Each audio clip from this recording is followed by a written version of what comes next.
ओम नमो भगवते वासुदेवाय नमः। आइए आज हम अनंत चतुर्दशी के बारे में कुछ रोचक जानकारी लेते हैं। प्यारे भक्तों, अनंत चतुर्दशी को अनंत चौदस भी कहते हैं। यह भाद्रपद मास के शुक्ल पक्ष की चतुर्दशी तिथि को मनाई जाती है। इसी दिन विष्णु लक्ष्मी जी का पूजन सातों अन्न द्वारा बनाए गए रोट प्रसाद व फल इत्यादि से किया जाता है। यह व्रत घर में सुख, समृद्धि व सुख लाने वाला है और अकाल मृत्यु आदि से भी बचाने वाला है। तो आइए जान लेते हैं कि इस बार अनंत चौदस कब होगी। वैदिक पंचांग के अनुसार इस बार भाद्र मास के शुक्ल पक्ष की चतुर्दशी तिथि 6 सितंबर को देर रात 3:12 से प्रारंभ होकर 7 सितंबर देर रात 1:41 पर समाप्त होगी। सनातन धर्म में उदया तिथि को ही माना जाता है, अतः 6 सितंबर को ही अनंत चतुर्दशी का व्रत व पूजन करें। पूजन के लिए शुभ समय 6 सितंबर प्रातःकाल 5:21 से लेकर 7 सितंबर को देर रात 1:41 तक रहने वाला है। इस दिन प्रातःकाल उठकर स्नान आदि कर श्री विष्णु जी और माँ लक्ष्मी जी को प्रणाम कर व्रत का संकल्प लें। तत्पश्चात घर व मंदिर को साफ कर गंगा जल का छिड़काव करें। भगवान विष्णु व माँ लक्ष्मी को पीला आसन दें व विधि विधान द्वारा पूजन अर्चन कर भोग लगाएं व परिवार और कुटुंब की मंगल कामना करें। प्यारे भक्तों, यह दिन आप सभी के लिए मंगलदायी हो। ओम नमो भगवते वासुदेवाय नमः। प्यारे भक्तों, जय श्री हरि। आइए आज हम सुनते हैं अनंत चौदस की यह पावन कथा। एक बार एक नगर में एक साहूकार अपनी पत्नी व बहू और बेटे के साथ सुख से रहता था। एक बार उसका बेटा व्यापार करने के लिए विदेश जाता है और जाने से पहले अपनी माँ और पत्नी पद्मा से कहता है कि मैं तो जा रहा हूँ, पर तुम परिंदों के पीने का पानी कभी भी खत्म न होने देना और रसोई घर में चूल्हे की आग कभी भी बुझने न पाए, इस बात का विशेष ध्यान रखना। उसकी माँ कहती है कि बेटा तुम निश्चिंत होकर जाओ, हम दोनों इन दोनों बातों का पूरा ध्यान रखेंगे। जाओ और सकुशल जल्दी वापस आओ। बेटे को गए साल दर साल बीतते गए। एक दिन पति के ध्यान में मग्न पद्मा से चूक हो गई। उसने परिंदों के पीने का पानी नहीं भरा जो खत्म हो चुका था और रसोई में अन्य कार्यों में उलझकर चूल्हे की आग पर भी ध्यान न दे सकी और आग बुझ गई। यह देखकर वह बहुत ही घबरा गई। उसने सोचा अब क्या होगा। वह जल्दी से कुएं से पानी लाकर परिंदों के पीने के बर्तन को दोबारा भर देती है और पड़ोस में चूल्हा जलाने के लिए आग मांगने चल पड़ती है। परंतु उसकी पड़ोसन उससे कहती है कि बहन, आज के दिन हम कुछ भी उधार नहीं दे सकते।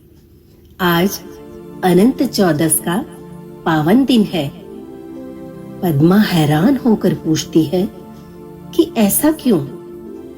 तो पड़ोसन बताती है कि आज के दिन हम घर को अच्छी तरह लीप पोत कर साफ व शुद्ध करते हैं।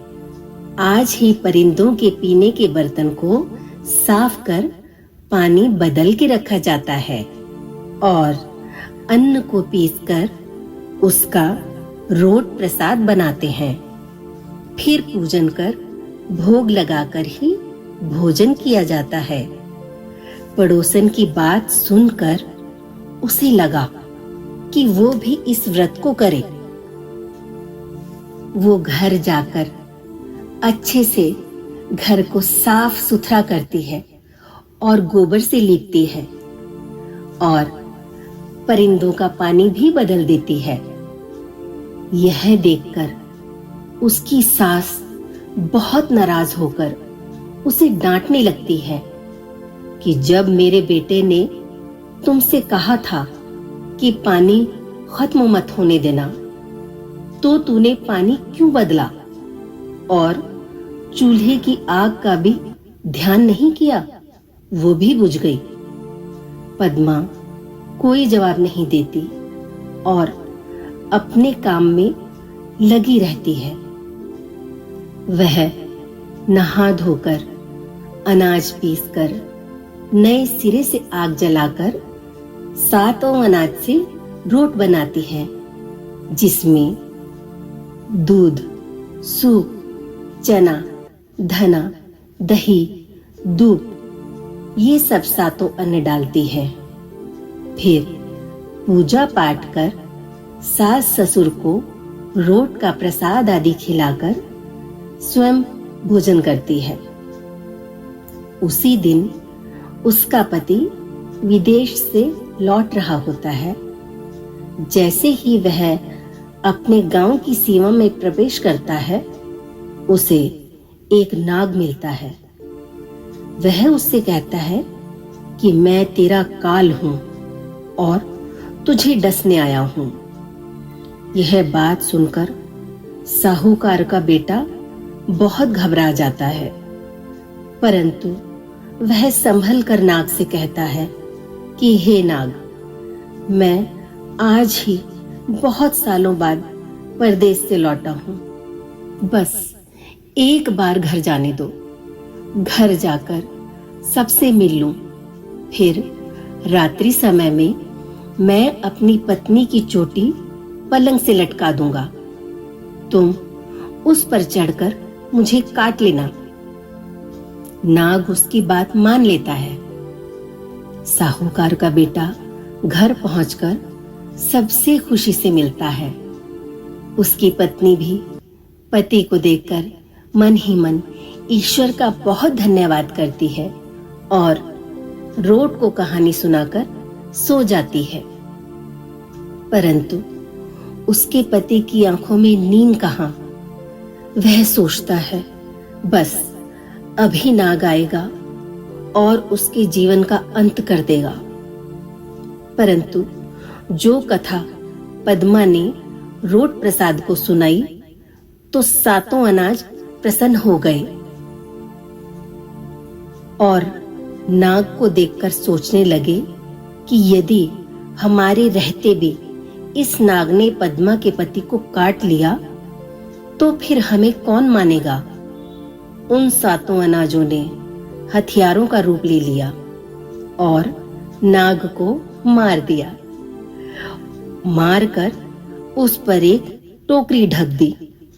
यह सब पद्मा का पति देख रहा था।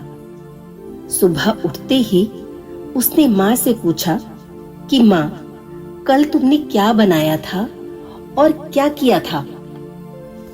तो उसकी माँ ने उसे बताया कि बेटा, कल तो बहू ने ही रोट बनाकर उसकी पूजा की और हमें भोजन कराने के बाद ही स्वयं भोजन किया।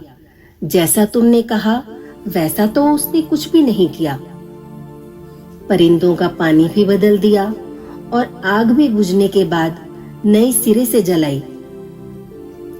तब बेटे ने माँ को खुशी से बताया कि माँ, पद्मा के ये सब करने से ही कल मैं मृत्यु के मुंह में जाने से बच गया।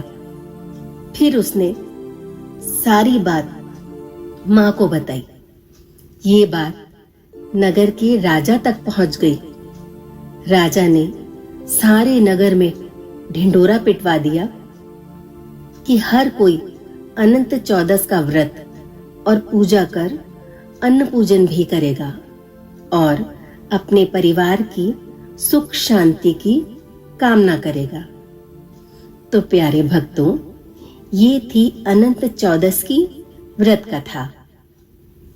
इस कथा के सुनने और सुनाने से सभी पाप नष्ट होते हैं और अकाल मृत्यु का भी भय मिट जाता है। हर हर महादेव। ओम नमो भगवते वासुदेवाय नमः।